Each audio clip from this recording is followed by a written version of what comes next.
بسم الله الرحمن الرحيم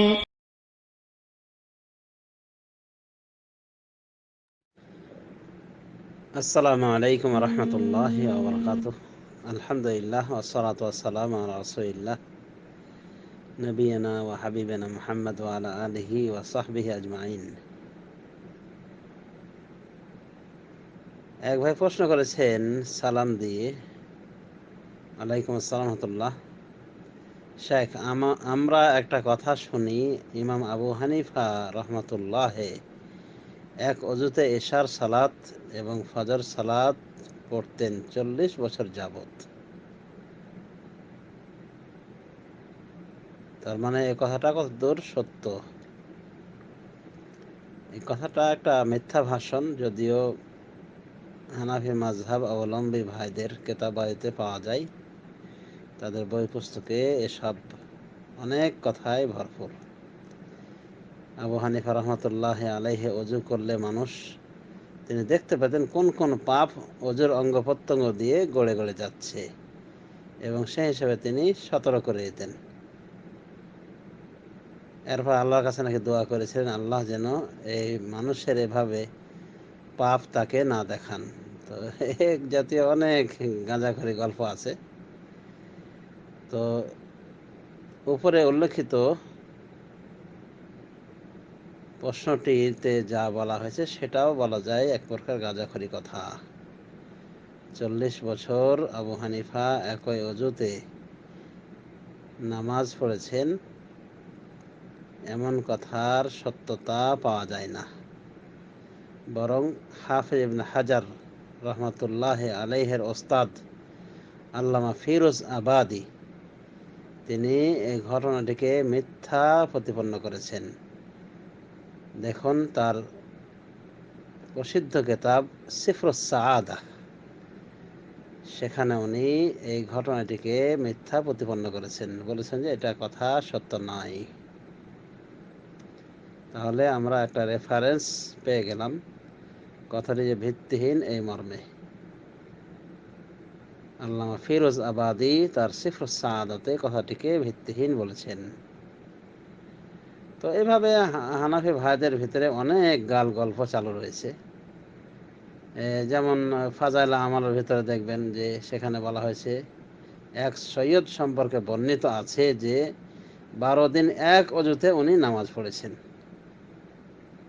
15 বছর তার শোয়ার সুযোগ হইতো না, আর অনেক অনেক দিন না খেয়ে চলে যেত।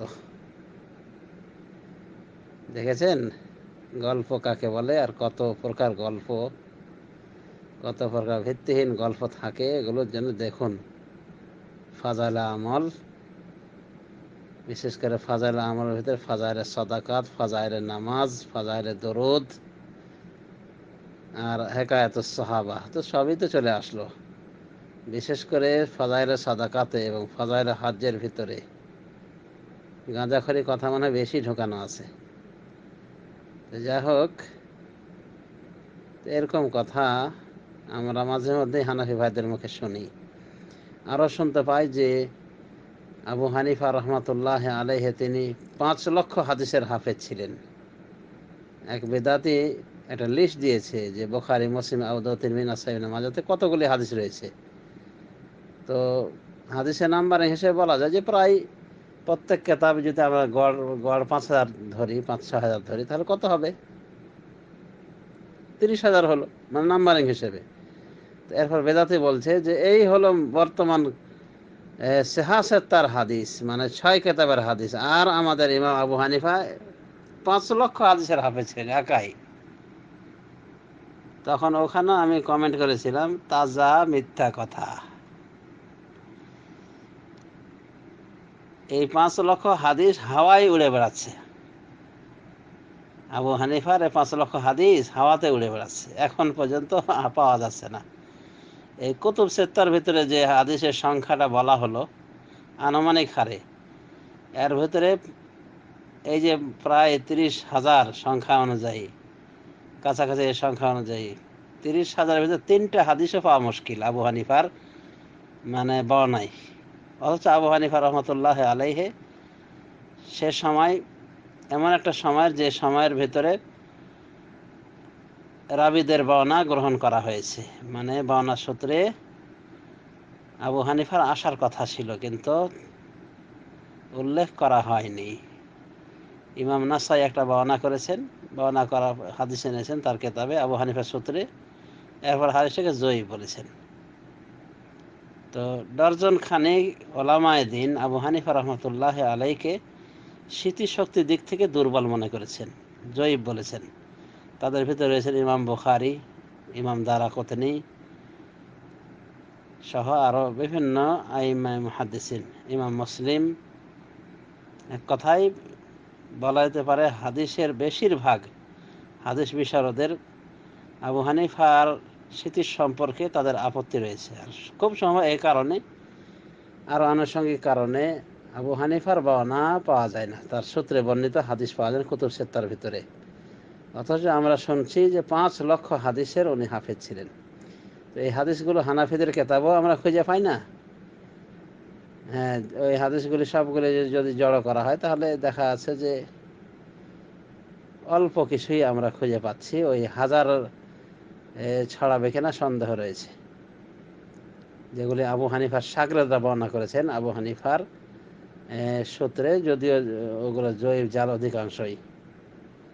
তো হানাফিদের প্রাচীনতম কেতাবগুলিতে যেমন কিতাবুল আসার সহ আর বিভিন্ন কেতাবের ভিতরে যে হাদিসগুলি পাওয়া যায় আবু হানিফার বরাত দিয়ে, জয়ীফ জাল যাই হোক, তো আজও হাজার খানি ছড়ানো মুশকিল রয়েছে, 1000, 1200, 1500 এরকম হবে। তো আবু হানিফা 5 লাখ হাদিস মুখস্থ করেছেন, এগুলো সব হাওয়ায় উড়ে বেড়াচ্ছে, এগুলো সব হাওয়ায় উড়ে বেড়াচ্ছে, এখনও ধরা হয়নি।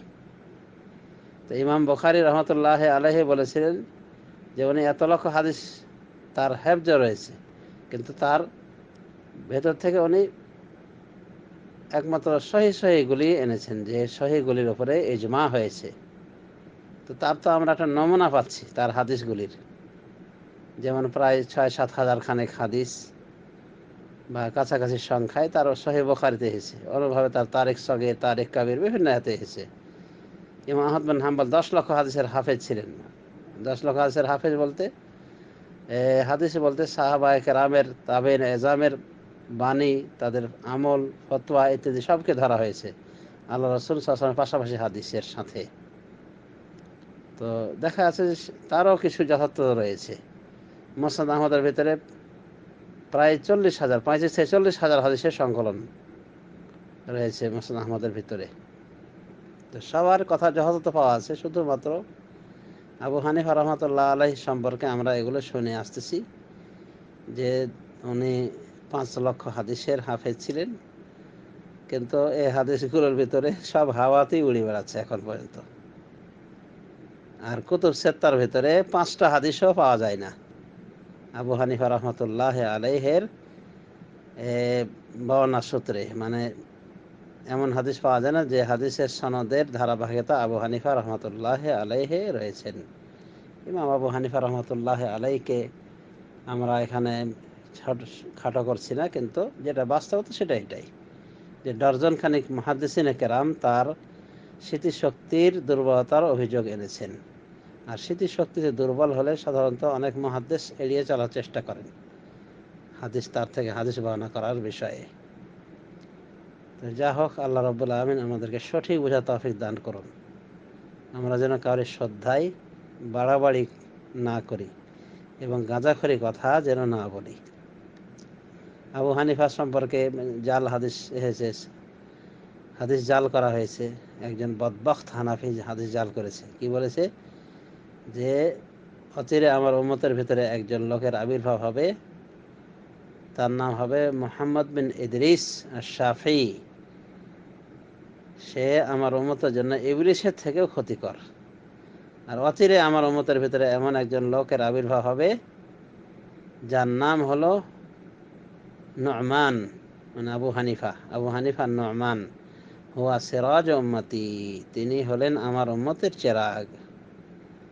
এই হলো কিছু হানাফি জালিয়াতদের, কিছু অসৎ হানাফিদের জালকৃত হাদিস। এবং আজও হানাফিদের বিভিন্ন ফিকহের কিতাবের ভিতরে এই হাদিসের অস্তিত্ব পাওয়া যায়, এবং তারা অনেকে বিশ্বাস করেন যে হাদিসটা জাল না, হাদিসটা জয়ীফ। তো যাই হোক, আল্লাহ রাব্বুল আমিন এ গলু থেকে আমাদেরকে রক্ষা করুন, মানে অতিরিক্ত বাড়াবাড়ি। তো আল্লাহ রাব্বুল আমিন আমাদের সবাইকে সঠিক কথা বলা তৌফিক দান করুন, আর কারো বিষয়ে যেন অতিরিক্ত বাড়াবাড়ি না করি, দলিল হজ্জতবিহীন যেন কোনো কথা না বলি, সে তৌফিক দান করুন। আমি এখানে যে কথাগুলি বললাম আবু হানিফা রহমতুল্লাহ আলাইহি সম্পর্কে, প্রাসঙ্গিক ক্রমে তা দলিলের আলোকেই বলা হয়েছে। যদি কেউ প্রমাণ চায় তাহলে একটার পর একটা প্রমাণ করে দিতে আমি প্রস্তুত আছি। তো আবু হানিফা বিষয়ে আমরা এটাই বলবো যে উনি একজন ইমাম ছিলেন মিন আইম্মাতুল মুসলিমিন, এবং ফিকহের জ্ঞান তার অনস্বীকার্য। এমনকি আবু হানিফা উনি বলেছেন যে সমস্ত মানুষ আবু হানিফার ওপরে বলা যেতে পারে ঋণী। আবু হানিফা নিকটে ঋণী ফিকহের বিষয়ে। তো ফিকহের বিষয়ে তার যথেষ্ট উৎপত্তি রয়েছে, কিন্তু হাদিসের বিষয়ে অধিকাংশ মুহাদ্দিসিন বলা যেতে পারে বড় বড় মুহাদ্দিসিনে কেরাম হাদিস শাস্ত্রে তাকে তেমন পটু মনে করতেন না। এমনকি আব্দুল্লাহ বিন মুবারক, তিনি একজন ছাত্র আবু হানিফা রহমতুল্লাহ আলাইহের, তিনি নিজে বলেছেন যে কানা আবু হানিফা মিসকিনান ফিল হাদিস, তিনি হাদিস শাস্ত্রে মিসকিন ছিলেন। কোনো কোনো বর্ণনা বলছে ইয়াতিমান ফিল হাদিস। আল্লামা নাসর আলবানী বলেন যে এর সনদটা সহিহ। তো আবু হানিফা রহমতুল্লাহ আলাইহের হাদিস শাস্ত্রের জ্ঞান যেভাবে হানাফি ভাইয়েরা চালু করে রেখেছেন, যে 5 লক্ষ হাদিসের উনি হাফেজ ছিলেন, তো এটা বলা যেতে পারে একটা গুজব মাত্র, এর কোনো ভিত্তি নাই, এর কোনো বিশুদ্ধ ভিত্তি নেই। আল্লাহ রাব্বুল আলামিন আমাদের সবাইকে তৌফিক দান করুন যেন বাড়াবাড়ি না করি, বরং যার যতটুকু সম্মান তাকে সেভাবেই দেই, যার যতটুকু অধিকার তাকে ততটুকুই অধিকার যেন দেই। এর বাড়াবাড়ি এর থেকে যেন বেশিও না দিই, কমও যেন না করি। তো আবু হানিফা রহমতুল্লাহ আলাইহে, তিনি একজন প্রখ্যাত ইমাম, ইসলামিক স্কলার। আর হাদিস শাস্ত্রের বিষয়ে আবু হানিফা রহমতুল্লাহ সম্পর্কে হানাফি মাযহাবের কথা যা পাওয়া যায় তার বাস্তবতা পাওয়া মুশকিল, বাস্তবতা তার বিপরীত তথ্য দেয়। আশা করি বিষয়টি বুঝতে পেরেছেন।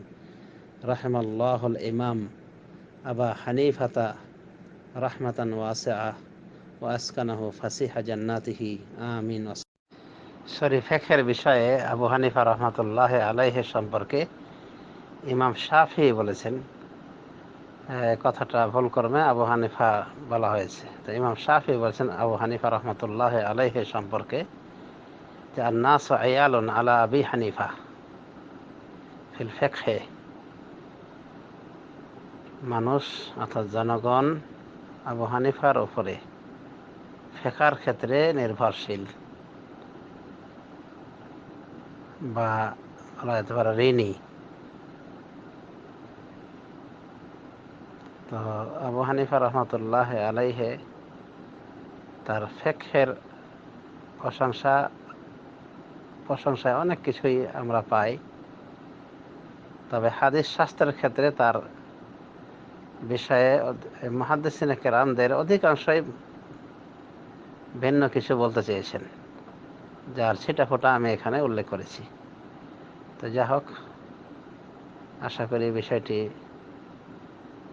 আমরা বুঝতে পেরেছি, এবং আবু হানিফা রহমতুল্লাহ আলাইহে সম্পর্কে আমাদের কোনো আপত্তি নাই। আমরা কোনো সময় আমরা বলবো না যে আবু হানিফা রহমতুল্লাহ আলাইহে তিনি কোরআন হাদিস বিরোধী কথা বলেছেন, বরং আমরা তার সেই বাণীটিকে স্মরণে রাখব। তিনি নিজে বলেছেন ইজা সাহহাল হাদিস ফাহুয়া মাযহাবি, হাদিস সহিহ হলে সেটাই আমার মাযহাব। সুতরাং তিনি কোনো বিষয়ে দায়ী নয়। এবং আবু হানিফা রহমতুল্লাহ আলাইহের নামে অনেক অপপ্রচার হয়ে রয়েছে, বিশেষ করে হানাফি হওয়ার দাবিদারদের পক্ষ থেকে অনেক আজে বাজে কথা চালু রয়েছে, যেগুলি কোরআন হাদিস বিরোধী বলা যেতে পারে। ওগুলি সম্পর্কে আমরা বিশ্বাসই করি না যে আবু হানিফা রহমতুল্লাহ আলাইহে এমন কথা বলতে পারেন।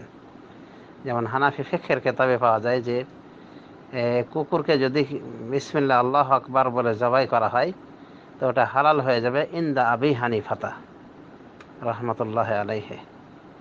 বলা হয়েছে ওটা হালাল হয়ে যাবে আবু হানিফার নিকটে। তো এভাবে এই কথাটি আমরা মনেই করি না যে আবু হানিফা থেকে হতে পারে, কারণ সনদ মনদ তো নাই। তারপরে এগুলি যে হানাফি ফিকহের যে কিতাবগুলি বলা যেতে পারে 400 বছরের পরে এগুলি সব লিখিত হয়েছে, 400-500 বছরের দিকে।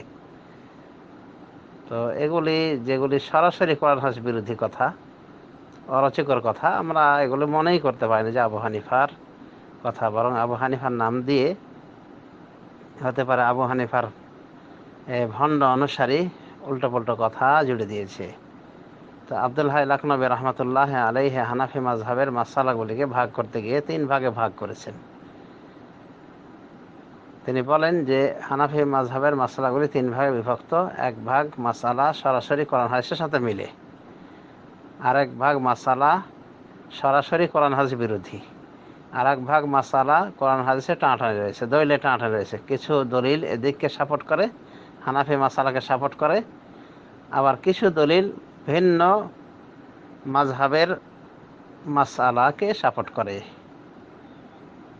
তো যে মাসালাগুলি সরাসরি কোরআন হাদিস বিরোধী, এই মাসালাগুলি এই পর্যায়ের, যে কুত্তা খাওয়া আবু হানিফা বৈধ বলেছেন, মানে বিসমিল্লাহ আল্লাহু আকবার বললে ওটা বৈধ হয়ে যাবে। তো এই জাতীয় কথা, উল্টোপাল্টা কথা চালু রয়েছে।